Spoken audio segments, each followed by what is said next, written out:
जो है मुलजमा को ट्रेस कर लिया और गिरफ्तार कर लिया। यानी बच्चों की सगी वालदा ही कातिल निकली। एक सगी माँ किस तरह इस तरह कर सकती है, और चंद घंटों में ट्रेस कर लिया गया। इसमें खातून कातिल नहीं है, इसमें शक कातिल है। शक का जहर जो है ना वो बहुत गहरा होता है।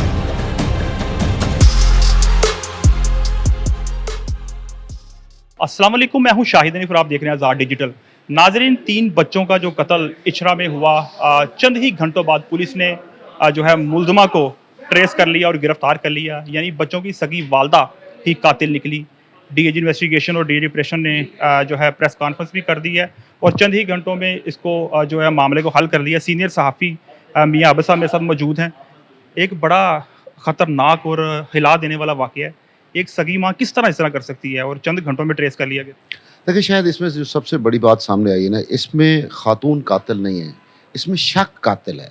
शक का जहर जो है ना वो बहुत गहरा होता है और ख़ास तौर पे पहली दफ़ा देखा है कि खातून जो है वो शक की बुनियाद पर जो उसके ऊपर शक किया जाता था, शकूक व शुबहात, यानी उसके किरदार के ऊपर उँगलियाँ उठाई जाती थी और इन बच्चों के बारे में कहा जाता था कि ये तुम्हारे नहीं हैं।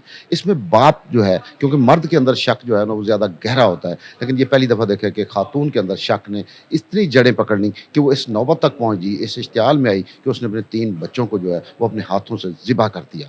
तो ये शक का ज़हर जो है वो अल्लाह ना करे कि किसी के ज़हन में बैठे, तो इसलिए सबको अपने किरदार पर तवज्जो देनी चाहिए। यही बात थी कि जब उनको जहाँ पे भी मौका मुलाहिज़ा किया जाता है, शवाहिद इकट्ठे किए जाते हैं, तो वहाँ पे जो लोग होते हैं, उनके बयानात में जब तज़ाद सामने आया, तो वो खातून पकड़ी गई।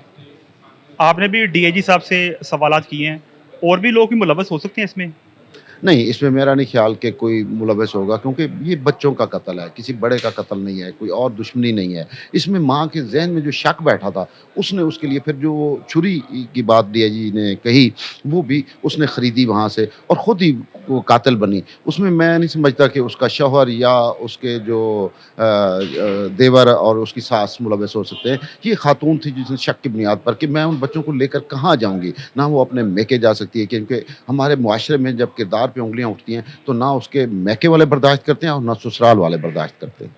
समझते हैं कि ये माँ को स्टेप लेना चाहिए था। और दूसरे नंबर पे एक और भी बात निकली है कि बच्चों का जो वालिद है वो भी ये चाह रहा था कि हम कोई जो है वो कार्रवाई नहीं करवाना चाहते, जबकि सीएम ने नोटिस लिया हुआ है, आईजी पंजाब ने नोटिस लिया है, डीएजी ऑपरेशन इन्वेस्टिगेशन काम कर रहे थे, तो उनको ये बात करनी चाहिए थी कि हम कोई इस पर कार्रवाई नहीं करना चाहते। देखिए, उसमें खातून का मकसद जो था वो ये था कि मैं अगर अपने बच्चों को मार देती हूँ, बच्चों का बोझ मेरे साथ, यानी कि उसने शक की वजह से बच्चों को बोझ समझना शुरू कर दिया था, जबकि वो अल्लाह की नेमत थे। तो उनसे जान छुड़ाने के बाद मैं इस ख़ावंद को भी छोड़ दूँगी और अपनी आज़ाद ज़िंदगी बसर करना चाहती थी, जिसकी वजह से उसने इंतहाई इक़दाम उठाया। उसमें जो बयानबाज़ी या जो ये कहते हैं कि जी हमने कार्रवाई नहीं करनी, तो उसमें बयानात के अंदर तज़ाद और फिर कार्रवाई ना करना, उसका मकसद यही था कि हम ही लोग हैं, जिसकी वजह से पुलिस की जो निगाह थी वो उस चीज़ पे अड़ गई और जब उसको ज़ेरे तफ्तीश लाया गया तो उसने इतराफ़ कर लिया कि जी मैंने कत्ल किया। जी, सीनियर सहाफ़ी मियाँ आबिद साहब हमारे साथ मौजूद थे और मरकज़ी जो मुलज़मा है उनको गिरफ़्तार कर लिया गया है। चंद ही घंटों में मामले को सॉल्व कर लिया और अभी भी डीआईजी इन्वेस्टिगेशन के ऑफिस में मौजूद हूँ, जहाँ प्रेस कॉन्फ्रेंस की गई डीआईजी ऑपरेशन और इन्वेस्टिगेशन की जानिब से मुश्तरका। और उनका यही कहना है कि अदालत में पेश करके मुलज़मा को कानून के मुताबिक सख्त से सख्त सज़ा दिलवाई जाएगी।